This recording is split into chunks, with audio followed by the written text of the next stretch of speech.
नमस्ते सभी को। हिंदी भाई जल सिंह सर की ऑनलाइन क्लास में आप सबका स्वागत है। तो आज हम जो हमने तृतीय श्रेणी शिक्षक भर्ती के लिए टेस्ट सीरीज प्रारंभ की थी, उसमें मैंने आपको बताया था कि लगभग 4-5 टेस्ट हम लेंगे, और यदि इन टेस्टों को आपने ध्यान से पढ़ लिया, इनकी व्याख्या को समझ लिया, तो इससे बाहर L2 हिंदी में कोई प्रश्न नहीं आएगा। वैसे ये जो प्रश्न पत्र है, ये तृतीय श्रेणी शिक्षक भर्ती की परीक्षा तैयारी करने वाले हिंदी विषय के विद्यार्थियों के लिए बनाया गया है, लेकिन इसमें सभी प्रतियोगी जो परीक्षाओं की तैयारी करते हैं जिनमें हिंदी से संबंधित प्रश्न आते हैं, तो ये सभी के लिए उपयोगी है, क्योंकि इसमें 45 जो प्रश्न हैं वो व्याकरण से सीधे सीधे। तो कोई SI भर्ती की तैयारी कर रहा है उसके लिए भी इम्पोर्टेंट है, या किसी अन्य परीक्षा जिसमें हिंदी व्याकरण के प्रश्न आते हैं, तो सभी जो टॉपिक हैं उनको इसमें समाहित किया गया है। तो अपनी तैयारी को देख सकते हैं, और कुछ बातें हैं जिनको यदि हम परीक्षा में ध्यान रखें तो हमारे प्रश्न आसानी से हल हो सकते हैं। तो इसमें जो पहला हमारा प्रश्न है कि स्पर्श व्यंजन, कंठे ध्वनि, अघोष और महाप्राण, इन सभी की विशेषताओं से लिए हुई ध्वनि कौन सी है? तो ऑप्शन दे रखे हैं, पहले में ख है, घ है, ग और क है।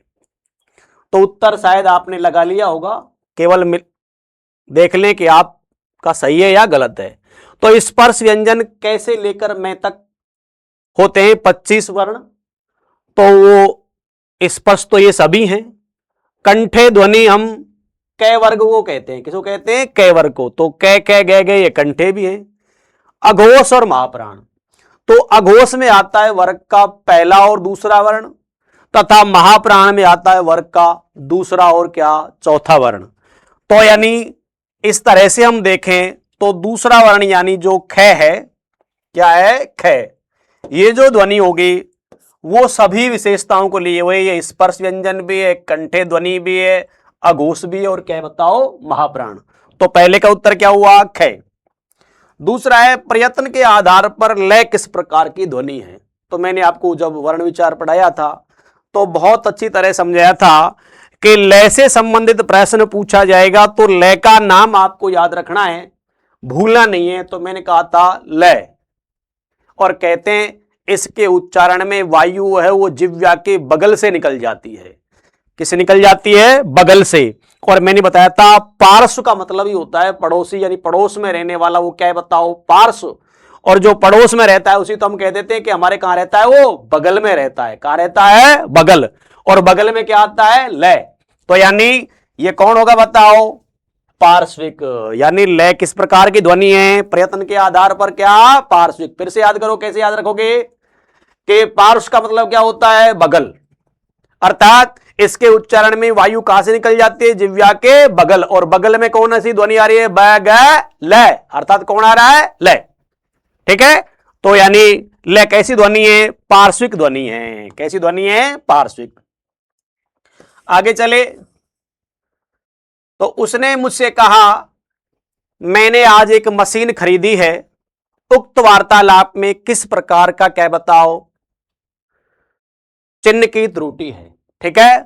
तो देखो इसमें दोहरा उद्धरण चिन्ह तो लग ही रहा है, लेकिन उसने मुझसे कहा, यानी यहां हमें किसका प्रयोग करना चाहिए था? अल्प विराम का। किसका प्रयोग करना चाहिए था? अल्प विराम आएगा यहां। उसने मुझसे कहा। ठीक है। तो यहां किसका प्रयोग होगा बताओ? अल्प विराम का होगा। तो इधर पहला सही हो जाएगा, क्या बताओ? अल्प विराम। महत्वपूर्ण कथन को उद्धृत करने में किस विराम चिन्ह का प्रयोग होता है? तो जो महत्वपूर्ण बातें होती हैं उनके लिए हम कौन सा लगाते हैं? दोहरा उद्धरण, एकल उद्धरण, योजक चिन्ह, विवरण चिन्ह। तो कौन सा लगाते हैं बताओ? दोहरा उद्धरण चिन्ह का प्रयोग करता है। किसी के महत्वपूर्ण कथन को हम प्रदर्शित करते हैं तो उसके लिए कौन सा चिन्ह का प्रयोग करते हैं? दोहरा उद्धरण चिन्ह। ठीक है। चलो आगे हम देखते हैं। हमारा अगला क्वेश्चन है, निम्नलिखित में से किस शब्द में उपसर्ग और प्रत्यय का एक साथ प्रयोग हुआ है? यानी वह शब्द छांटना है जिसमें उपसर्ग भी और क्या बताओ प्रत्यय भी हो। तो भारतीयता, अभिमानी, कृपालुता, अभ्यागत। ठीक है, तो भारतीयता में तो भारतीय शब्द है, उसके पीछे ता लगा दिया तो क्या बन गया बताओ भारतीयता। तो इसमें प्रत्यय तो है लेकिन किसी उपसर्ग का प्रयोग नहीं हुआ। अगला शब्द आया क्या बताओ अभिमानी। क्या शब्द आया अभिमानी। तो आपने देखा होगा जब हमने संस्कृत के उपसर्ग पढ़ाए थे तो मान के आगे अभि उपसर्ग लगा दिया तो क्या हो जाता है अभिमान, अर्थात मान के आगे अभि उपसर्ग लगाया तो क्या हो गया अभिमान, और अभिमान के पीछे ई प्रत्यय लगा दिया तो क्या हो गया अभिमानी। अर्थात इसमें अभि तो उपसर्ग है और ई क्या है बताओ प्रत्यय है। ठीक है, तो कौन सा सही आएगा बताओ दूसरा। बाकी कृपालु है, उसमें कृपालु शब्द है उसके पीछे ता प्रत्यय लगा है, और ये अभ्यागत में क्या है बताओ अभि और आ दो उपसर्ग लगे हैं। ठीक है, प्रत्यय इसके अंदर नहीं है, तो इसके अंदर उपसर्ग नहीं है, इसके अंदर प्रत्यय नहीं है, और मैंने कहा था इसमें उपसर्ग नहीं, इसमें दोनों है। किसमें अभिमानी में। तो सही उत्तर क्या आएगा अभिमानी। अगला इनमें से किस शब्द में बे उपसर्ग नहीं है बताओ क्या क्या ऑप्शन है। बेचारा, बेचान, बेईमान और बेशर्म। ठीक है, तो देखो अगर बेचारा है तो चारा के आगे बे उपसर्ग लगे। अब ये जो बेचान है ये बेचना क्रिया है और उसके पीछे आन प्रत्यय लगाया है। बेचना में से ना हटाएंगे तो बेच, बेच में आन प्रत्यय जोड़ेंगे तो क्या हो जाएगा बेचान। तो यानी इसमें प्रत्यय है उपसर्ग नहीं है। बाकी बेईमान में बे उपसर्ग है, बेशरम में भी क्या है बताओ उपसर्ग है, शरम के आगे बे लगाया बेशरम, ईमान के आगे बे उपसर्ग लगाया क्या हुआ बेईमान। तो इसमें से कौन सा उत्तर आएगा दो बेचान। निम्न में से कौन सा शब्द देशज है। तो घोड़ा, घोड़ा तो कैसा शब्द है तद्भव है, क्योंकि घोटक जो तत्सम है उसका बना है क्या बताओ घोड़ा। गोबर है ये भी तद्भव है क्योंकि इसका तत्सम रूप क्या होता है गोमें, क्या होता है गोमें। और हल्दी ये भी तद्भव है क्योंकि इसका तत्सम रूप क्या होता है हरिद्रा, क्या होता है हरिद्रा। लेकिन खिड़की जो शब्द है वो कैसा शब्द है बताओ देशज। कैसा शब्द है देशज। चलो तो याद रखना इंपॉर्टेंट शब्द है खिड़की, जो किसके अंदर आता है देशज शब्द के अंदर आता है। कौन सा शब्द तुर्की भाषा का नहीं है। तो बताया था ना चेचक, चमचा, कुर्के, कुली, बेगम, तोप, बहादुर, बावर्ची, ये शब्द कौन सी भाषा के तुर्की के। तो इसमें से कौन सा नहीं है पैगंबर नहीं है। बारूद भी है, बेगम भी है, चेचक भी है। ठीक है, कौन शब्द नहीं है पैगंबर। ये फारसी भाषा का शब्द है। कौन सी भाषा का शब्द है फारसी का। तो किस पे टिक लगाओगे पैगंबर। ये तुर्की भाषा का नहीं है। अगला है गरीबों की सहायता करो। रेखांकित शब्द में संज्ञा है। मैंने बताया था ना कि जब कोई भी शब्द यदि बहुवचन में है, किसमें है बहुवचन में, तो ना तो उसमें व्यक्तिवाचक संज्ञा होगी ना भाववाचक संज्ञा, क्योंकि व्यक्तिवाचक और भाववाचक संज्ञा हमेशा किसमें एक वचन में ही प्रयुक्त होती हैं। किसमें होती हैं एक वचन में। तो यानी इसमें कौन संज्ञा हो जाएगी बताओ जातिवाचक। कौन सी हो जाएगी जातिवाचक। वचन की दृष्टि से कौन सा जोड़ा सही नहीं है। लता का लताएं, सखी का सखियां, घोड़ा का घोड़े और किताब का क्या किताबें। तो मैंने आपको हाँ देख लो एक बार। तो मैंने आपको क्या बताया था कि जब हम किसी भी शब्द का बहुवचन बनाते हैं तो उसके अंत की बड़ी मात्रा क्या हो जाती है छोटी। तो कौन सा नहीं है ये बड़ा नहीं है। सखी का होता तो सखियां ही हैं, लेकिन जब सखियां लिखेंगे तो ये मात्रा कैसी हो जाएगी बताओ छोटी। फिर क्या याद रखना है कि किसी भी शब्द को यदि बहुवचन बनाया जाए तो उसके अंत की बड़ी मात्रा क्या हो जाती है छोटी। नदी का बनाएंगे नदियां, नदी में बड़ी आती है, लेकिन नदियां लिखेंगे तो ये कैसी हो जाएगी छोटी। तो क्या उत्तर आएगा दो। ठीक है, चलो तो 10 तक हो गए हमारे 11वां क्वेश्चन। निम्नलिखित में से कर्ता कारक वाला वाक्य कौन सा है। तो आपको मैं बता देता हूं परीक्षा की दृष्टि से कि कर्ता कारक का विकल्प आपको जब ही करना है जिस वाक्य में कर्ता और क्रिया के अलावा कुछ भी नहीं हो। अगर देखो किसी वाक्य में कर्ता भी और कर्म भी है तो फिर कर्म कारक माना जाएगा। अगर किसी वाक्य में कर्ता और कर्म के अलावा कुछ अन्य है तो फिर वही कारक माना जाएगा। उस स्थिति में कर्ता और कर्म कारक क्या हो जाते हैं गौण।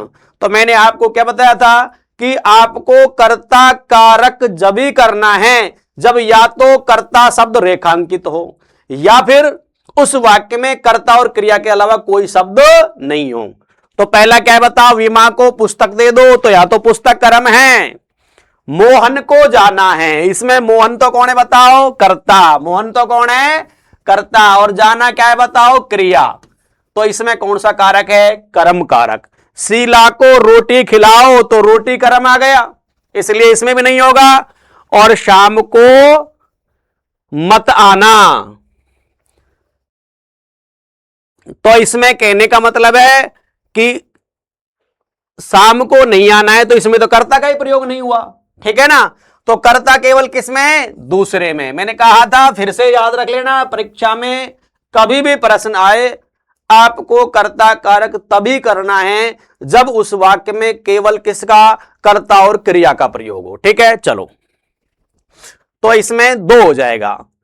उसकी शादी वाक्य में सर्वनाम है, मैंने कहा था ना कि उसकी शब्द का प्रयोग यह वह, उसका उसकी इनका प्रयोग किसमें होता है, अन्य पुरुष में। किसमें होता है, अन्य पुरुष में, ठीक है। तो उत्तम भी नहीं मध्यम भी नहीं, हम किसको कर देंगे, अन्य पुरुष वाचक सर्वनाम। अगला है, किस विकल्प में सभी शब्द विशेषण से बनी भाववाचक संज्ञा हैं, यानी वे संज्ञा जो किससे बनी हो बताओ, विशेषण से। बहुत अच्छा प्रश्न है, इस तरह के प्रश्न परीक्षाओं में सबसे ज्यादा पूछे जाते हैं। तो देखो, महत्व में त्वय प्रत्यय लगाया तो यह महत्व हो गया, इसमें थोड़ा सा अशुद्धि और है। अगर अपन महत्व लिखेंगे तो यहां एक आधा तय और लगेगा, है ना, महत्व प्लस त्वय। सुंदर प्लस यह सौंदर्य, और प्रथम प्राथमिक में ता प्रत्यय लग गया तो ये प्राथमिकता बन गया। क्या बन गया, प्राथमिकता। वैसे प्रथम में एक प्रत्यय जुड़ना चाहिए, रे प्राथमिक ही शब्द होना चाहिए। क्या होना चाहिए, प्राथमिक। उधर क्या है बताओ, मानवता, स्वास्थ्य, नैतिकता। इधर क्या है, छुटपन, लड़कपन, धार्मिकता, धैर्य, गौरव, और क्या, पशुता। तो हमें वो विकल्प छांटना है जो सभी शब्द किससे बने हो, विशेषण से। तो देखो, इसमें महत्व भी विशेषण है, सुंदर भी विशेषण है, और प्रथम भी विशेषण है, ठीक है। तो ये विशेषण से बनने वाली भाववाचक संज्ञाएं, ठीक है। इधर जाएंगे तो देखो, मानव में जातिवाचक संज्ञा है, मानव में कैसी है, जातिवाचक, तो इसको नहीं लेंगे। इधर गए तो छुटपन, छोटा, और लड़कपन का मतलब होता है लड़का, तो लड़का में भी कौन संज्ञा है, जातिवाचक, तो ये भी नहीं आएगा। इधर देखो, सीधी सीधी पशु में ही दिख रही है। वैसे गुरु जो है वो तो विशेषण है, और ये क्या बताओ, धीर प्लस ये धैर्य हुआ, लेकिन यहां से आ गया किसमें, पशु जातिवाचक में आ गया, इसमें लड़का जातिवाचक में आ गया, और यहां मानव जातिवाचक संज्ञा का है। जबकि ये पूछ रहा है कि किस विकल्प में सभी शब्द किससे बने हो, विशेषण से, तो इनमें तो संज्ञा शब्दों का प्रयोग हुआ है। यहां तीनों शब्द, महत्व का मतलब भी मुख्य होता है, सुंदर और प्राथमिक, प्रथम, तो ये तीनों किससे बने हैं भाई, विशेषण से। किससे बने हैं, विशेषण से, ठीक है। तो विशेषण से भाववाचक बनने वाली संख्या का विकल्प कौन सा आ गया, 1, ठीक है। अगला है, किस वाक्य में सकर्मक क्रिया नहीं है, इसका मतलब आपको कौन सी क्रिया छांटनी है, अकर्मक। ये ध्यान रखा करो, इस तरह के प्रश्न आते हैं तो सबसे पहले ये डिसाइड करो कि हमें छांटना क्या है। तो ये कह रहा है किस वाक्य में सकर्मक क्रिया नहीं, इसका मतलब है कि एक वाक्य ऐसा होगा जिसमें सकर्मक क्रिया नहीं होगी, तो वहां कौन सी हो जाएगी, अकर्मक, ठीक है। तो मजदूर पेड़ के नीचे बहुत दूर से बैठा है, किसान हल से खेत जोत रहा है, मोहन बाजार से फल खरीद रहा है, 3 छात्र पुस्तकालय में क्या बताओ, पढ़ रहे हैं। तो अब इसमें मैंने आपको क्रिया के लिए क्या बताया था कि कोई भी यदि वो सकर्मक क्रिया का उदाहरण है तो उस वाक्य में क्या बताओ, कर्म होना चाहिए। और कर्म का पता हम कैसे लगाते हैं कि क्रिया शब्द के साथ क्या लगा के प्रश्न करते हैं, क्या क्या। यदि क्या का उत्तर मिल जाता है तो क्रिया सकर्मक है, नहीं तो क्या है बताओ, अकर्मक। चलो, किसान हल से खेत जोत रहा है, तो क्रिया क्या है बताओ, जोत रहा है। बताओ क्या जोत रहा है, खेत, तो कैसी क्रिया होगी ये तो सकर्मक है। अगला है मोहन बाजार से फल खरीद रहा है। मैं पूछूं क्या खरीद रहा है तो उत्तर क्या होगा? फल। ये भी कैसी क्रिया है? सकर्मक। 3 छात्र पुस्तकालय में पढ़ रहे हैं, तो क्या पढ़ रहे हैं? कुछ ना कुछ तो पढ़ ही रहे हैं ना, क्योंकि यहां कर्म की संभावना है। कर्म की क्या है? संभावना। और मैंने आपको बताया कि पढ़ना क्रिया क्या है? सकर्मक। बताओ पढ़ना क्रिया क्या है? सकर्मक। और मैंने कहा था कि जो सकर्मक क्रिया है, क्या है बताओ? सकर्मक क्रिया। उसके लिए चाहे कैसा भी वाक्य आ जाए, सकर्मक क्रिया हमेशा क्या रहेगी? सकर्मक ही रहेगी। ठीक है, तो पढ़ना क्रिया क्या है बताओ? सकर्मक। अब चाहे उसके साथ कर्म लगे या नहीं लगे, वो हमेशा सकर्मक क्रिया रहती है। यानी सकर्मक क्रिया के उदाहरण जितने भी है उनमें हमेशा सकर्मक क्रिया होगी, और जो अकर्मक क्रिया के उदाहरण है वो सकर्मक में परिवर्तन हो सकते हैं। ठीक है, बाकी सकर्मक में कभी कोई परिवर्तन नहीं होता। ठीक है, अब मजदूर पेड़ के नीचे बहुत देर से बैठा है, तो बैठना क्रिया क्या है बताओ? अकर्मक। कैसा है? अकर्मक। और यदि यहां हम क्या बैठा है तो यहां क्या का कोई उत्तर नहीं होगा, और बैठना क्रिया क्या है? अकर्मक है, तो इसमें आपके विकल्प नंबर क्या आ जाएगा? 1। बहुत देर से बैठा है, ये तो समय इसकी विशेषता बता रहा है क्रिया की, और मजदूर बैठा है तो इसमें ये करता है, इसमें कहीं कर्म का प्रयोग नहीं हुआ। और फिर भी मैंने आपको याद रखना है कि अकर्मक क्रिया के कुछ निश्चित उदाहरण होते हैं। ठीक है, और वो स्थिति के अनुसार जरूर सकर्मक में बदल जाते हैं। बाकी जो सकर्मक क्रिया है वो हमेशा किस में रहती है? सकर्मक में। ठीक है, तो इसमें विकल्प क्या आ जाएगा? पहला। ठीक है, बिल्कुल। आगे हम चले तो हमारा प्रश्न नंबर 15 है कि क्रिया एवं वाच्य की दृष्टि से कौन सा कथन सही नहीं है? भाववाचक केवल अकर्मक क्रियाओं में ही होता है। बिल्कुल सही है। भाववाचक तभी होगा जब क्रिया क्या होगी? अकर्मक। अरे सकर्मक क्रिया है तो फिर कर्म आ जाएगा, भाववाचक कैसे हो सकता है? तो पहला कथन तो सही है। अगला है कर्म वाच्य अकर्मक व सकर्मक दोनों क्रियाओं में होता है। नहीं, भाववाच्य केवल और केवल कौन सी क्रिया में होता है? सकर्मक क्रिया में। तो यानी ये ऑप्शन नंबर 2 इसमें क्या है बताओ? गलत है। तो इसमें हमें गलत का ही तो चयन करना है, कौन सा कथन सही नहीं है। तीसरा प्रश्न है कर्तृवाच्य भी अकर्मक व सकर्मक दोनों क्रियाओं में हो सकता है? हो सकता है, क्योंकि कर्ता के साथ क्रिया अकर्मक भी हो सकती है और क्या हो सकती है? सकर्मक भी हो सकती है। ठीक है ना, परंतु कर्ता उसमें बिना विभक्ति के होना चाहिए। ठीक है, बिल्कुल। सभी प्रेरणार्थक क्रिया सकर्मक होती हैं। बिल्कुल, यानी जितने भी प्रेरणार्थक, यानी जहां कर्ता स्वयं क्रिया न करके किसी को कार्य करने की प्रेरणा देता है तो वहां तो क्रिया क्या होती है? सकर्मक। सकर्मक तो सकर्मक, वहां द्विकर्मक भी होती है। यानी हर प्रेरणार्थक क्रिया का उदाहरण किसमें होगा? द्विकर्मक में भी होगा। जैसे मोहन नाई से बाल कटवाता है, कौन सी क्रिया का उदाहरण है ये? प्रेरणार्थक। तो हम क्या कहेंगे? क्या कटवाता है? बाल। किससे कटवाता है? नाई से। नाई और बाल दोनों यहां क्या है बताओ? कर्म। तो बिल्कुल सभी प्रेरणार्थक क्रियाएं कैसी होती हैं? सकर्मक। तो बताओ इसमें से कौन सा उत्तर आएगा? 2, क्योंकि कर्म वाच्य है वो सकर्मक क्रिया में तो होता है लेकिन अकर्मक में नहीं होता। ठीक है ना, बिल्कुल। अकर्मक का मतलब ही होता है जहां कर्म नहीं हो, तो फिर कर्म वाच्य कैसे हो जाएगा? ये नहीं होगा। ठीक है, बहुत अच्छा प्रश्न है ये। क्वेश्चन नंबर 16, किस वाक्य में कर्म वाच्य नहीं है? उसने खाना नहीं खाया, उससे खाना नहीं खाया गया, छात्र द्वारा पुस्तक पढ़े गए, बालक खिलखिलाकर हंस रहा था, दोषी व्यक्ति द्वारा क्षमा याचना की गई। तो ये कह रहा है किसमें कर्म वाच्य नहीं है। ठीक है, तो देखो कर्म वाच्य के लिए मैंने क्या पहचान बताई थी कि कर्ता विभक्ति युक्त होना चाहिए और क्रिया कैसी होनी चाहिए? सकर्मक। और विभक्ति में भी कर्ता के साथ किसका प्रयोग होना चाहिए? से का। तो उससे खाना नहीं खाया गया, बिल्कुल इसमें तो कर्म वाच्य है।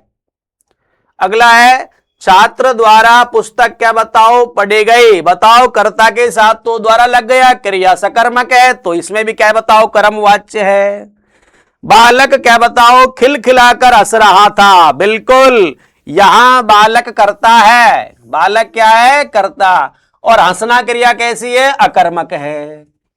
खिलखिलाकर तो क्रिया की विशेषता बता रहा है, कैसे हंसा? खिलखिलाकर, तो ये तो क्रिया विशेषण है, इसमें कहीं कोई कर्म का प्रयोग क्या नहीं हुआ। और मैंने बता दिया ना कि अगर किसी वाक्य में कर्ता है और उस कर्ता के साथ कोई विभक्ति नहीं लगी हुई है तो वहां कर्तृवाच्य होगा। तो ये कौन से उदाहरण का है? तीसरा, कर्तृवाच्य का है। दोषी व्यक्ति द्वारा, तो व्यक्ति के साथ तो क्या लग गया? से या के द्वारा क्षमा याचना की गई, तो इसमें तो है। तो कहने का मतलब है कि कर्म वाच्य वाला उदाहरण कौन सा नहीं है इसमें? तीसरा। वाच्य के लिए फिर से बता देता हूं मैं, आप अगर दो बातें याद रख लोगे तो आपका काम हो जाएगा। यदि कर्ता के साथ से या के द्वारा विभक्ति, यानी वाक्य में कर्ता है और उसके साथ से या के द्वारा विभक्ति नहीं लगी हुई है तो कर्तृवाच्य। यदि कर्ता के साथ से या के द्वारा लगा हुआ है, कर्ता के साथ क्या लगा हुआ है? से या के द्वारा लगा हुआ है और क्रिया सकर्मक है तो कर्मवाच्य होगा, और यदि क्रिया कर्मक है तो कौन सा वाच्य होगा? भाववाच्य होगा। ठीक है, इतनी बात से आपका वाच्य सही हो सकता है। अगला है, किस वाक्य में पूर्वकालिक क्रिया का प्रयोग हुआ है? तो पूर्वकालिक क्रिया की पहचान ये होती है कि इसमें कर्ता एक क्रिया पूर्ण करके दूसरी क्रिया प्रारंभ कर देता है। पहचान ये होती है कि पहली क्रिया के साथ कर शब्द जुड़ा होता है। कौन सा जुड़ा होता है? कर। जैसे नाकर, खाकर, धोकर, पढ़कर, सोकर, ऐसे शब्द आ जाए तो समझ लेना कौन सी क्रिया होगी? पूर्वकालिक क्रिया। कौन सी हो जाएगी? पूर्वकालिक। ठीक है, तो रेलगाड़ी स्टेशन पर पहुंच चुकी थी, थोड़ी देर पहले पानी बरस रहा था, घंटा लगते ही वो चल पड़ा, तो वह नहाकर पड़ेगा। तो क्या जुड़ गया इसके साथ? कर। तो जिसके साथ कर लगा मिल जाए तो समझ लेना कौन सी क्रिया है? पूर्वकालिक। अगला क्या है बताओ? बारिश हो रही थी, बिल्कुल भूतकाल है, लेकिन वो तब हो रही थी, अब हो रही है या नहीं हो रही, रुकी है नहीं रुकी है, क्रिया तो हो रही थी लेकिन उसकी समाप्ति का पता नहीं चल रहा है। और जब तक क्रिया समाप्त नहीं होती तब तक वो भूतकाल कैसे हो जाएगा? तो ये कैसा भूतकाल कहलाएगा? अपूर्ण भूतकाल। कैसा भूतकाल कहलाएगा? अपूर्ण भूतकाल। ठीक है, किस वाक्य में स्थानवाचक क्रिया विशेषण है? तो मैंने आपको क्रिया विशेषण की क्या पहचान बताई थी कि देखो ऐसा है, स्थानवाचक विशेषण है तो आप क्रिया शब्द के साथ कहां लगा के प्रश्न करोगे। अगर आपसे पूछा जा रहा है रीतिवाचक तो क्रिया शब्द के साथ कैसे लगा के प्रश्न करोगे, और यदि आपसे क्या पूछा जा रहा है? स्थान तो कहां, और परिणाम पूछा जा रहा है तो कितना। ठीक है, तो यानी इसके चार भेद होते हैं। कालवाचक के साथ क्या लगाएंगे? कब। यानी कालवाचक क्रिया विशेषण पूछा जाएगा तो क्रिया के साथ क्या लगाएंगे? कब। तो देखो किस वाक्य में स्थान, तो मैंने कहा ना कि क्या लगाना है? कहां। आप यहां बैठिए, तो बैठिए के साथ अपन लगाएंगे कहां बैठिए? यहां। तो कहां का उत्तर मिल गया। अब वह धीरे धीरे चलता है, यहां कैसे चलता है? धीरे धीरे। तो ये तो हो गया रीतिवाचक। मोहन जयपुर से अभी आया है, कब आया है? अभी। इसमें हो गया कालवाचक। और गुरुजी बहुत कम बोलते हैं। कितना बोलते हैं? कम। तो क्या याद रखोगे बताओ कि यदि हमें स्थानवाचक का पता लगाना है तो किसका उत्तर मिलना चाहिए? कहां का। अगर हमें रीतिवाचक का पता लगाना है तो क्रिया के साथ क्या लगा के प्रश्न करेंगे? कैसे। ठीक है, अगर हमें किसका बताओ समय का है तो क्या लगाएंगे? कब। क्रिया के साथ, जैसे कब आया? अभी। तो कब का उत्तर में लग गया तो कालवाचक। कैसे चलता है? धीरे धीरे। तो कौन सी हो जाएगी? रीतिवाचक। और मैंने कहा था ना कि परिमाणवाचक में क्रिया के साथ क्या कितना लगा के प्रश्न करते हो, तो कितना बोलते हैं? कम। ठीक है, तो बिल्कुल स्थानवाचक के लिए कौन सा विकल्प आएगा? पहला, कि कहां बैठिए? यहां। अगला प्रश्न है हमारा 20वां। किस वाक्य में निपात का प्रयोग हुआ है? निपात भी एक तरह का अव्यय शब्द ही होता है और यह किसी बात में बल देने के लिए प्रयोग किया जाता है। और मैंने बताया था ना कि ही, भी, तो, भर, केवल, मात्र, ये निपात होते हैं। तो हरीश छत पर बैठा है, आप भी आइएगा। तो एक तो शब्द हो आप आइएगा और एक हो गया आप भी आइएगा, है ना। तो भी का काम यहां क्या है बताओ? इस पर बल देने का काम है, इसलिए इसे कहेंगे इसमें किसका प्रयोग हुआ है? निपात का। मैं छुट्टी के दिन घर पर रहता हूं, मोहन बाजार की ओर गया, इनमें कहीं कोई निपात नहीं है। ठीक है, इसमें से संयुक्त वाक्य कौन सा है? तो पहला है कि स्वामी जी ने अपने उद्बोधन में कहा कि शाकाहारी बनो। तो ये तो स्वामी जी ने अपने उद्बोधन में कहा कि क्या, शाकाहारी बनो। तो इसमें तो देखो ये संज्ञा उपवाक्य आश्रित उपवाक्य आ गया। कैसा आ गया? संज्ञा आश्रित उपवाक्य। बताई थी ना कि जो वाक्यों का प्रारंभ की से होता है वो कैसे होते हैं? संज्ञा आश्रित उपवाक्य। और जब प्रधान उपवाक्य के साथ आश्रित उपवाक्य जुड़ जाता है तो वो कौन सा वाक्य होता है? मिश्र। तो ये तो मिश्र वाक्य का है। किसका है? मिश्र का। हमें कौन सा ढूंढना है? संयुक्त। दरवाजा खुला रह गया, अतः चोर घर में घुस गया। बिल्कुल, यह संयुक्त वाक्य है। दरवाजा खुला रह गया, अतः लग गया, इसकी जगह और भी लग सकता है, और चोर घर में घुस गया। ठीक है। बहुत से छात्र पुस्तकालय में व्याकरण की पुस्तक पढ़ रहे हैं। देखो ये जो वाक्य है इसमें किसी भी संयोजक का प्रयोग नहीं हुआ है। याद रखना है आपको, फिर से बता देता हूं कि जिस वाक्य में कोई संयोजक का प्रयोग नहीं होता वो सरल वाक्य या साधारण वाक्य होता है। ठीक है। और जिसमें कि जो, ठीक है, जैसा जैसी उनका प्रयोग हो तो वो आश्रित उपवाक्य होते हैं। और जिनमें और, अथवा, तथा, किंतु, परंतु ऐसे शब्दों का प्रयोग होता है वो संयुक्त वाक्य। वो वाक्य पढ़ाएंगे जब स्थिति और अच्छी हो जाएगी। तो बहुत से छात्र पुस्तकालय में व्याकरण की पुस्तक, कोई संयोजक नहीं है, तो ये क्या है बताओ? साधारण वाक्य। ये वही स्थल है जहां कृष्ण भक्त मीरा पैदा हुई थी। ठीक है। तो ये भी कैसा उपवाक्य बताओ? मिश्र, यानी आश्रित उपवाक्य लगा हुआ है तो मिश्र वाक्य है। तो इसमें से उत्तर क्या आएगा? 2। दरवाजा खुला रह गया, अतः चोर घर में घुस गया। ये संयुक्त वाक्य का उदाहरण है। किसका है? संयुक्त का। ठीक है। चलो, घूमने फिरने वाले साधु वाक्यांश। घूमने फिरने वाला साधु वाक्यांश के लिए सार्थक शब्द क्या होगा? योगी, परिवाजक, तपस्वी, धर्मात्मा। तो देखो ये तो याद करने के शब्द हैं। ये होता है परिवाजक। क्या होता है? परिवाजक। बिल्कुल, घूमने फिरने वाले साधु को हम क्या कह देते हैं? परिवाजक। मुहावरे के भावार्थ की दृष्टि से कौन सा विकल्प सही नहीं है? बाल की खाल निकालना, बहुत परिश्रम करना। कलेजा ठंडा होना, संतोष प्राप्त होना। कमर कसना, तैयार होना। फटे हाल होना, यानी बहुत गरीब होना। तो इसमें कौन सा विकल्प सही, मतलब सही नहीं है? तो देखो, कलेजा ठंडा संतोष ही होता है, कमर कसना तैयारी होता है, फटे हाल गरीबी को ही कहते हैं। बाल की खाल निकालना, इसका मतलब है बारीकी से किसी वस्तु का क्या बताओ? परीक्षण करना, जांच करना, तो कहते हैं बाल की क्या? खाल। या तो बहुत परिश्रम करना है, तो ये अर्थ की दृष्टि से सही नहीं है। ठीक है।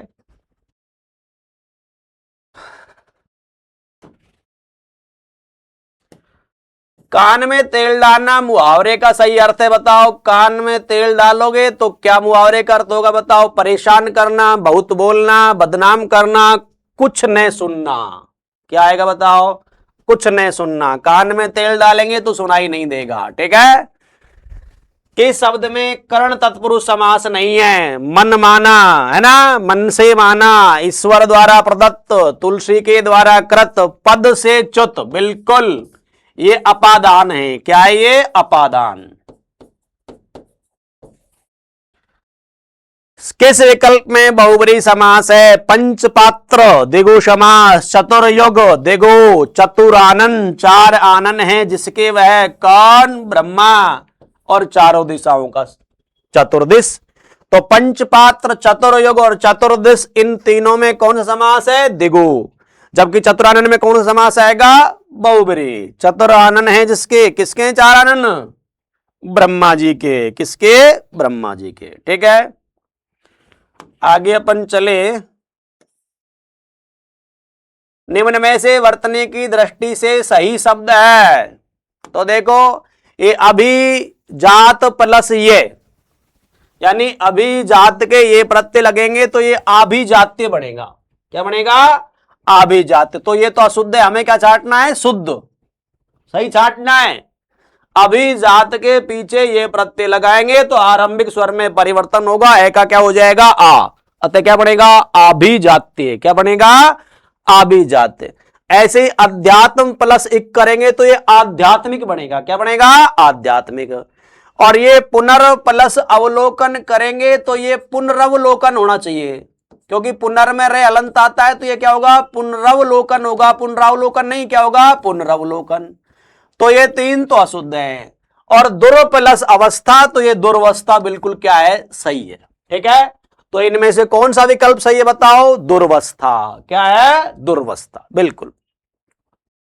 अगला प्रश्न है, इनमें से व्याकरण की दृष्टि से शुद्ध वाक्य है, दिल्ली में अनेक दर्शनीय स्थल देखने योग्य हैं। तो दर्शनीय स्थल हैं तो वो देखने के ही है ना, तो ये फालतू है। तो इसमें शुद्ध क्या होना चाहिए कि दिल्ली में अनेक, क्या बताओ, दर्शनीय स्थल है। ठीक है, वो देखने के लिए ही तो होते हैं दर्शनीय स्थल। तो इसमें अनावश्यक शब्द का प्रयोग हुआ है। यह डिब्बा केवल मात्र, केवल लग गया तो फिर मात्र की जरूरत नहीं है, तो यह भी गलत है। शीघ्र ये आंदोलन देशव्यापी हो गया, हाँ ये थोड़ा ठीक है। आज की वर्तमान, आज लग गया तो फिर वर्तमान की क्या जरूरत है, तो इसको हटा दो कि वर्तमान स्थिति में देश, क्या बताओ, असमंजस में है। आज और वर्तमान एक ही बात है। तो इनमें से सही कौन सा आएगा बताओ, तीसरा, क्योंकि इसमें किसी अनावश्यक शब्द का प्रयोग नहीं है। तो शीघ्र आंदोलन क्या हो गया, देशव्यापी हो गया।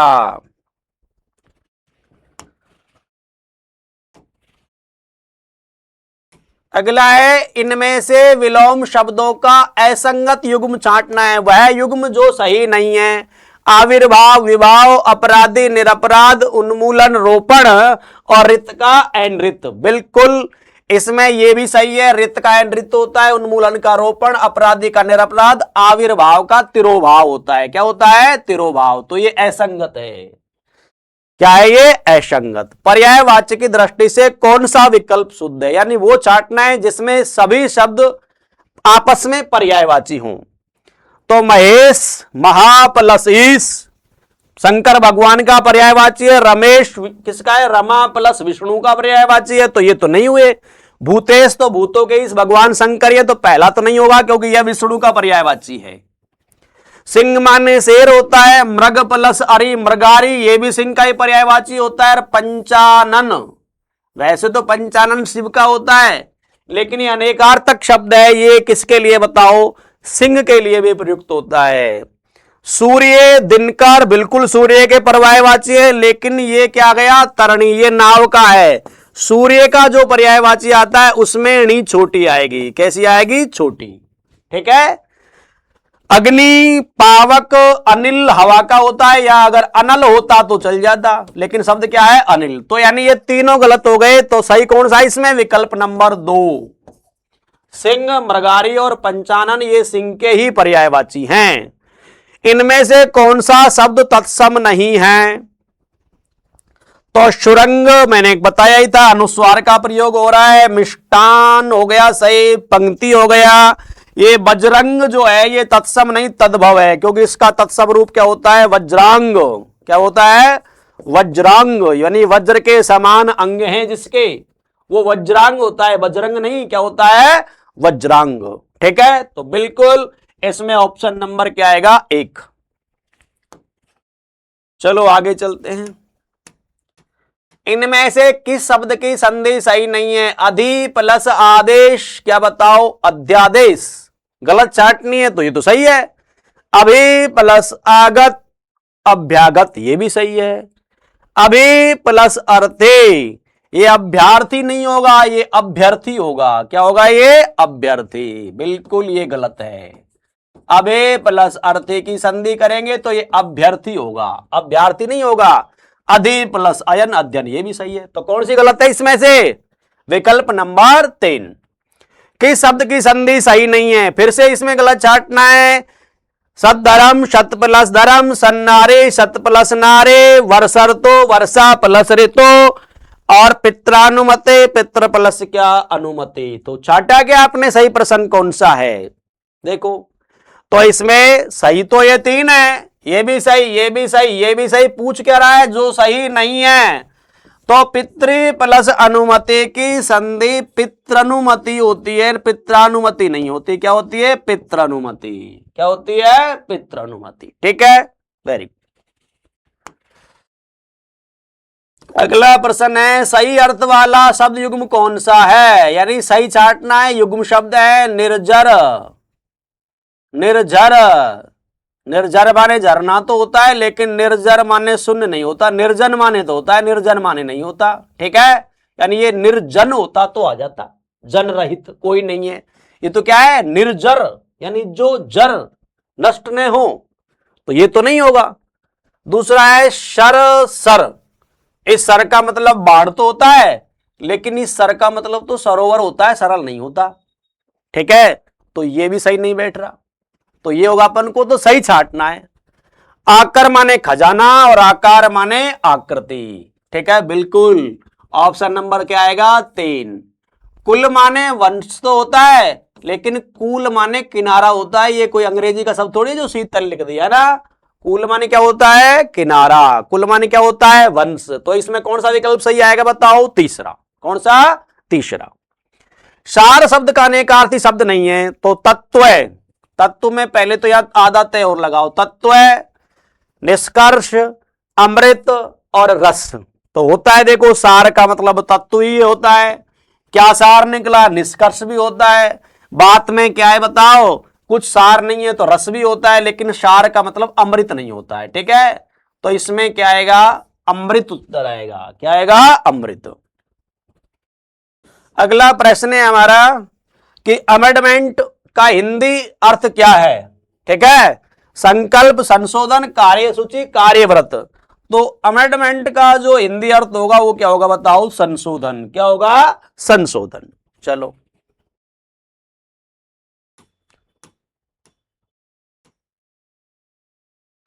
उदित उदय गिरे मंच पर रघुवर बाल पतंग, और विकसे संत सरोज सब हर्षित लोचन भृंग। पंक्तियों में शब्द शक्ति है, तो अभिधा, शाब्दी व्यंजना, आरती व्यंजना, सारूपा लक्षणा। तो बिल्कुल यहां श्री भगवान राम पर सूर्य का आरोप किया गया है, और जो रंगमंच था उस पर उदयगिरी, जहां से सूर्य उदय होता है, उसका आरोप किया गया है। और संतों पर सरोज का कर दिया, और नेत्रों पर क्या बताओ, भौरे का आरोप किया गया है। तो कहने का मतलब यह है कि यह रूपक अलंकार है, तो यहां मानी जाएगी सारूपा लक्षणा। कौन सी, कि रूप का आरोप कर दिया है, तो ये लक्षणा शब्द सकते हैं, और उसमें भी कौन सी है, सारूपा। ठीक है, किस विकल्प में प्रत्यय का प्रयोग नहीं हुआ है, तो खेल। ये तो मैंने आपको बताया था कि खेलना प्लस ए करेंगे तो ना हटेगा, धातु बची खेल, खेल के पीछे ए प्रत्यय लगेगा, तो खेल, तो खेल में तो है। ये क्या है बताओ, आर्ष। क्या है ये, आर्ष। तो ये ऋषि के पीछे हम ए प्रत्यय लगाएंगे, किसके पीछे, ऋषि के पीछे हम ए प्रत्यय लगाएंगे। अच्छा, दिख नहीं रहा,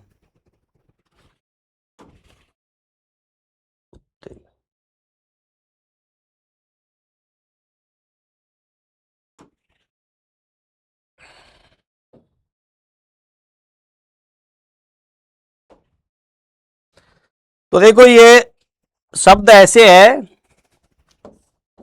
कि मूल शब्द है ये ऋषि, और इसके पीछे हम ए प्रत्यय लगाएंगे। तो मैंने आपको बताया था कि जब हम ए प्रत्यय लगाते हैं, क्या लगाते हैं, ए प्रत्यय, तो आरंभिक स्वर में परिवर्तन होता है। ए का तो हो जाता है आ, ई और ए का हो जाता है आई, उ और ओ का हो जाता है औ, और री का होता है आर।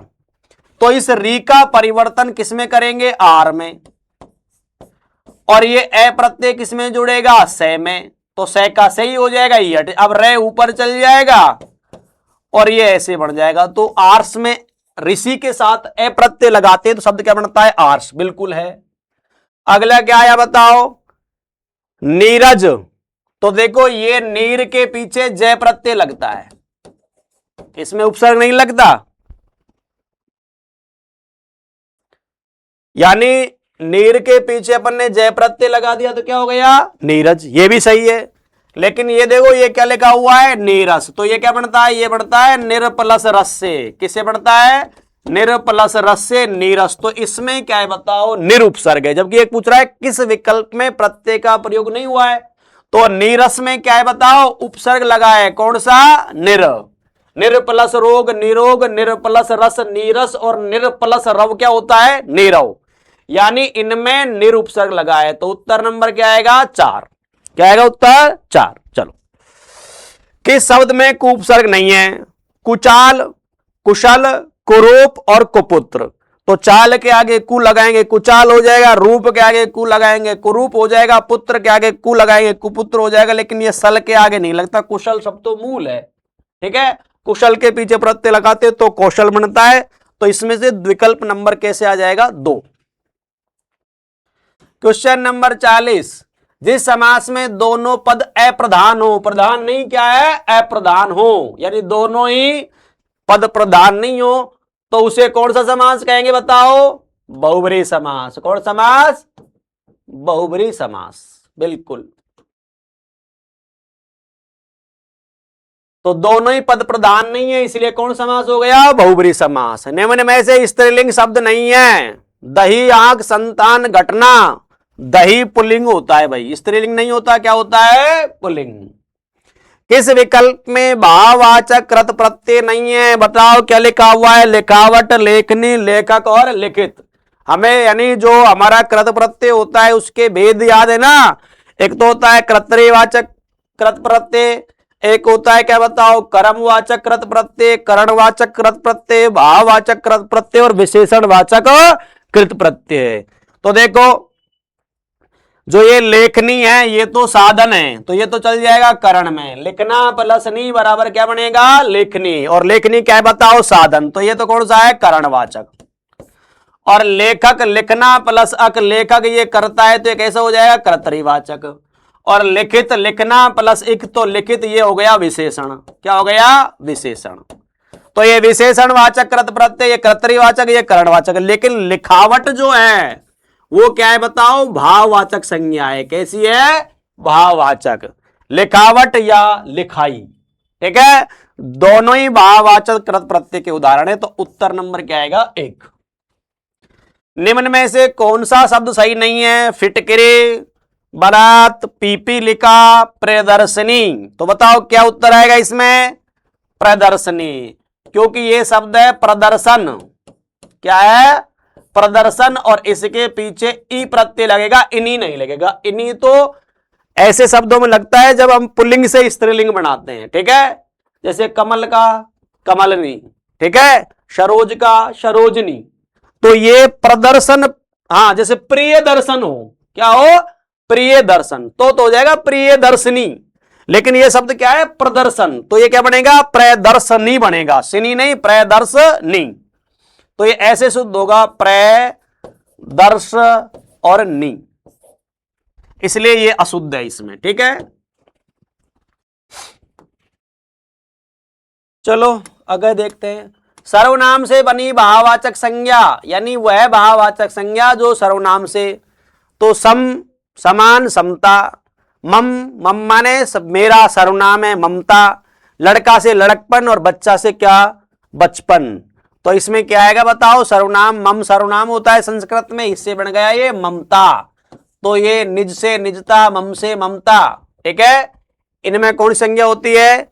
भाववाचक संज्ञा। और ये किससे बनते हैं? सर्वनाम से, ठीक है, बिल्कुल। किस वाक्य में कर्म कारक है? यानी क्या चाटना है आपको? कर्म कारक। और कर्म कारक कहां होता है? जहां वाक्य में कर्म का प्रयोग होगा, कर्ता भी होगा और कर्म भी होगा। कर्म होना जरूरी है, कर्ता हो या नहीं हो, तो वहां कौन सा कारक होगा?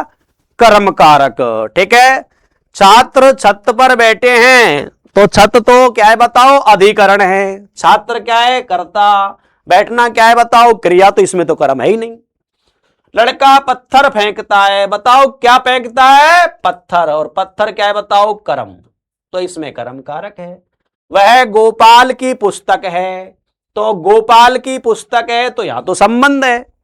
मजदूर थककर सो गया, ठीक है, तो यहां तो कर्म है नहीं, मजदूर करता है। कैसे सो गया? थककर। ये क्रिया की विशेषता बताता है। तो केवल और केवल ऑप्शन नंबर 2 कि लड़का क्या फेंकता है? पत्थर फेंकता है, इसमें कौन सा कारक हो जाएगा? कर्म कारक। तो ये 45 प्रश्न हमारे व्याकरण के थे। तो जो भी हिंदी विषय के प्रश्न जो ग्रामर से व्याकरण से आते हैं, तो ये तो सभी विषयों के लिए थे। अब केवल जो शिक्षक भर्ती की तैयारी कर रहा है, चाहे वो फर्स्ट ग्रेड का हो सेकंड ग्रेड का, तो उनके लिए ये जो मेथड यानी शिक्षण विधि के जो प्रश्न हैं वो उनके लिए हैं। एक समान उच्चारित होने वाले शब्दों को एक साथ सिखाने के लिए कौन सी विधि का प्रयोग करते हैं? तो एक जैसे है तो उनके लिए ध्वनि का प्रयोग करेंगे, ध्वन्यात्मक विधि चलेगी, यानी एक साथ ध्वनियों को पढ़ाया जाएगा। तो इसमें कौन सी विधि आएगी? ध्वन्यात्मक विधि आएगी। कौन सी आएगी? ध्वन्यात्मक। आगे अभ्यास सत्र, लघु सभा एवं प्रयोगशाला सत्र किस शिक्षण पद्धति के अंग हैं? तो ये मैंने आपको अच्छी तरह पढ़ाया था कि ये किसके हैं बताओ? दल शिक्षण के। किसके हैं? दल शिक्षण के। इसमें अभ्यास सत्र भी होता है, लघु सभा भी होती है, और क्या बताओ? प्रयोगशाला। ये कौन सी शिक्षण विधि के अंदर आते हैं बताओ? दल शिक्षण के अंदर। किसके अंदर आते? दल। द्विभाषा विधि की विशेषता नहीं है, यानी वह विशेषता जो द्विभाषा बाइलिंगुअल मेथड के अंदर नहीं आती उसे द्विभाषा कहते हैं। यह विदेशी भाषा शिक्षण की विधि है। बिल्कुल, हम अपनी मातृभाषा से विदेशी भाषा सीखते हैं, इसलिए ये तो इसके अंदर हो गए। प्राथमिक स्तर के लिए उपयोगी है? नहीं, प्राथमिक स्तर का बालक को तो मातृभाषा में ही अध्ययन कराना चाहिए, ठीक है, उसके लिए यह विधि उपयोगी क्या नहीं है। तो दो उत्तर आएगा, बाकी तीसरे और चौथे को पढ़ लेते हैं। यह विधि पर्यटन के क्षेत्र के, क्योंकि जो गाइड्स लोग होते हैं पर्यटन में जाते हैं ना, तो जहां भी अपन पर्यटन पर जाएंगे तो वहां गाइड होते हैं, वो क्या करते हैं? दोनों भाषा जानते हैं, तो उनके लिए बहुत उपयोगी। बिल्कुल सही है। और मातृभाषा के माध्यम से विदेशी भाषा का ज्ञान इस विधि में कराया ही जाता है। बिल्कुल, ये तीनों कथन इसकी विशेषता बताते हैं, लेकिन ये प्राथमिक स्तर के लिए उपयोगी नहीं है, क्योंकि प्राथमिक स्तर पे तो बालक को किसका? मातृभाषा का ही ज्ञान कराया जाता है। ठीक है, चलो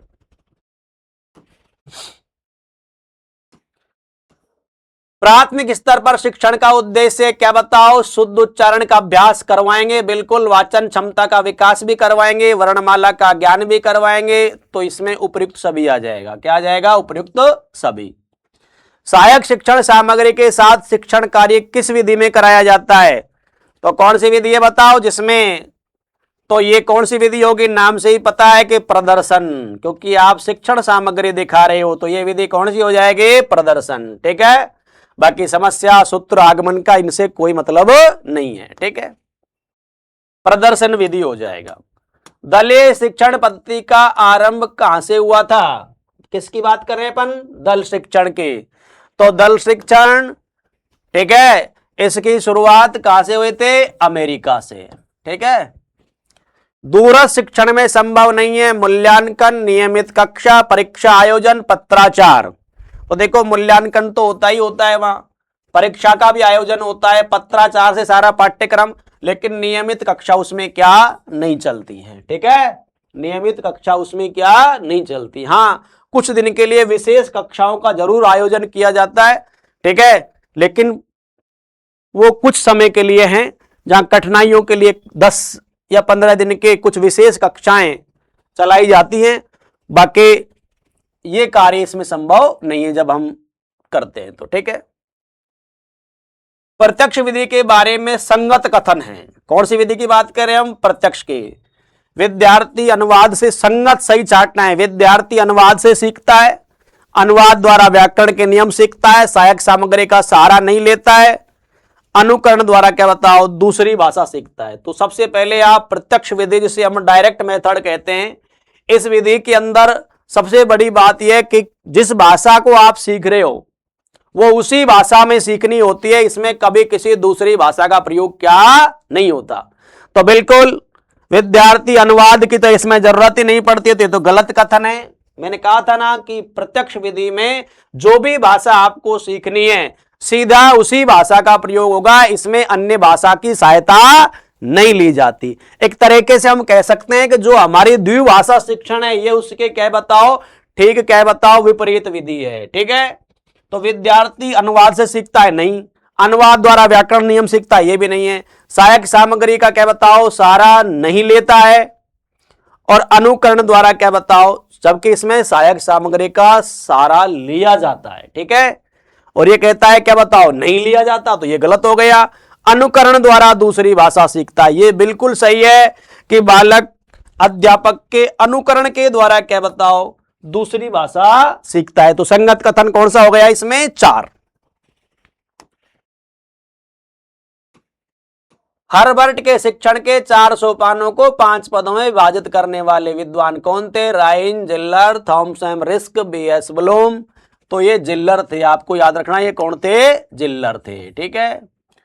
मूल्यांकन की विशेषता नहीं है, मूल्यांकन सतत चलने वाली प्रक्रिया है। बिल्कुल सही। मूल्यांकन का क्षेत्र सीमित नहीं है, यह संपूर्ण व्यक्तित्व की परख करता है। बिल्कुल। मूल्यांकन का उद्देश्य से क्या है बताओ? घनिष्ठ संबंध होता है। तो मूल्यांकन का क्षेत्र सीमित नहीं क्या होता है? विस्तृत होता है। ठीक है।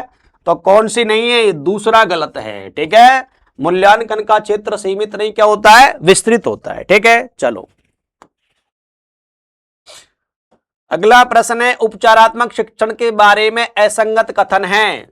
छात्रों को हीन ग्रंथियों से बचाता है। बिल्कुल सही है। कठिनाइयों का पता लगाता है। यह भी सही है। और क्या बताओ? वास्तविक समस्या का समाधान करता है। यह भी सही है। सर्वांगीण विकास संभव है। नहीं है। तो इसमें कौन सा असंगत है? चौथा। ठीक है। कौन सा है? चौथा। ठीक है। ये इसमें असंगत है। शिक्षण सामग्री का उद्देश्य नहीं है छात्रों को अधिक क्रियाशील बनाना, विषय वस्तु के प्रति रुचि उत्पन्न करना, मूर्त पदार्थों को अमूर्त रूप देना, जटिल विषय को सरस में प्रस्तुत करना। तो क्या होगा बताओ इसमें? तो देखो ये जो लिखा हुआ है ना, ये बिल्कुल छात्रों को क्रियाशील तो बनाती है।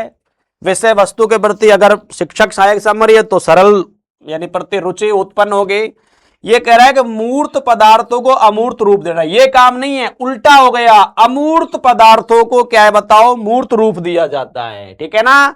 तो ये गलत है, क्योंकि शिक्षण सामग्री तो मूर्त के लिए ही तो अपन लाते, बच्चे के सामने सामग्री लगाए तो वो चित्र को क्या बताओ? देख सके। तो ये होगा अमूर्त पदार्थों को क्या बताओ? मूर्त रूप देना। बाकी सारे इसमें सही है। जटिल विषय को सरस रूप में प्रस्तुत करने के लिए तो हम इनका प्रयोग करते हैं। ठीक है। चलो अगला प्रश्न देखते हैं। तो हिंदी भाषा शिक्षण की चुनौती नहीं है, व्याकरण जटिल है। बिल्कुल है। कुशल अध्यापकों का अभाव है, यह भी चुनौती है। अच्छी पाठ्य पुस्तकों का अभाव है, यह भी है। शिक्षण विधियों की अधिकता, नए शिक्षण विधियों की कमी है। ठीक है। अच्छी शिक्षण विधियों का क्या बताओ? अभाव, यह भी हिंदी भाषा शिक्षण की चुनौती है। तो इसमें भी उत्तर नंबर क्या आएगा? 4। अधिक कहां है शिक्षण विधि? तो कम है। पठन कौशल की सर्वश्रेष्ठ विधि कौन सी है? तो वर्ण से पढ़ाओगे बच्चों को, शब्द से वर्ण पढ़ाओगे, वाक्य से वर्ण पढ़ाओगे, या ध्वनियों के माध्यम से पढ़ाओगे कि एक साथ उच्चारित होने वाली ध्वनि। तो ये सभी पठन कौशल की विधि है, लेकिन इनमें सर्वश्रेष्ठ विधि कौन सी बताओ? शब्द विधि। जैसे बच्चे को हम वर्णमाला सिखाते हैं तो क सिखाने के लिए हम कबूतर का प्रयोग करते हैं। किसका करते हैं? क कबूतर। तो कबूतर शब्द हो गया, उससे हम किसका ज्ञान करा रहे हैं? बालक को क का। और इसी विधि से बच्चे को पढ़ाया जाता है। तो इसमें हम कहेंगे कि सर्वश्रेष्ठ विधि कौन सी बताओ? शब्द विधि। भाई पहले के बच्चे को आप डायरेक्ट क ख ग ऐसे थोड़ी सिखाओगे, पहले उसे क्या बताओ? शब्द के साथ, क कबूतर, ख खरगोश, ग गमला। तो यानी शब्द से वर्ण सिखाते हैं अपन। ठीक है। यहां वाक्य से, तो वाक्य तो थोड़ा ज्यादा बड़ा हो जाएगा, और ध्वनि शाम में, इसमें भी थोड़ा इतना सरस नहीं है। तो इनमें सर्वश्रेष्ठ जो विधि है वो कौन सी है बताओ? शब्द विधि। अगला अपना लास्ट प्रश्न है 60वां जो है कि अभिक्रमित अनुदेशन केवल मात्र स्वाध्याय हेतु निर्मित पाठ्य वस्तु ही नहीं तो अपितु एक शिक्षण की विधि है। उपर्युक्त जो परिभाषा है वो भाई ये सैबिल नहीं है, एबिल महोदय हैं। एबिल इन्होंने दी थी, ये मिसप्रिंट हो गया, इसको आप सही कर लेना। रटनी है परिभाषा है कि अभिकृत अनुदेशन केवल मात्र स्वाय अध्याय हेतु निर्मित क्या पाठ्य वस्तु ही नहीं थी अपितु एक शिक्षण की प्रविधि है। उपयुक्त परिभाषा किसने दी है? एविल ने। ये याद रखना है आपको। ठीक है। बाकी इसमें कुछ नहीं है। तो ये पेपर जो आपका बनाया गया है, ठीक है, मैंने इसमें 45 प्रश्न तो व्याकरण के, 15 मेथड के हैं। ठीक है। और इससे आप अपनी तैयारी देख सकते हो। और जल्दी हम अपना तीसरा टेस्ट और 4 यानी समय कम रहा है तो 4 तो आसानी से हो जाएंगे। प्रयास तो हम करेंगे कि आपके 5 प्रश्न पत्र हम दें। तो इसमें लास्ट तो अपने जो कहने मतलब तृतीय श्रेणी है, बाकी अन्य परीक्षाओं के तैयार करने वाले छात्र हैं वो भी अपने व्याकरण की इसमें कितना ज्ञान है टेस्ट के माध्यम से आप अपने स्वयं की परीक्षण कर सकते हो। तो ये हमारा पेपर रहा जिसकी मैंने आपको व्याख्या के साथ आंसर की बता दी है।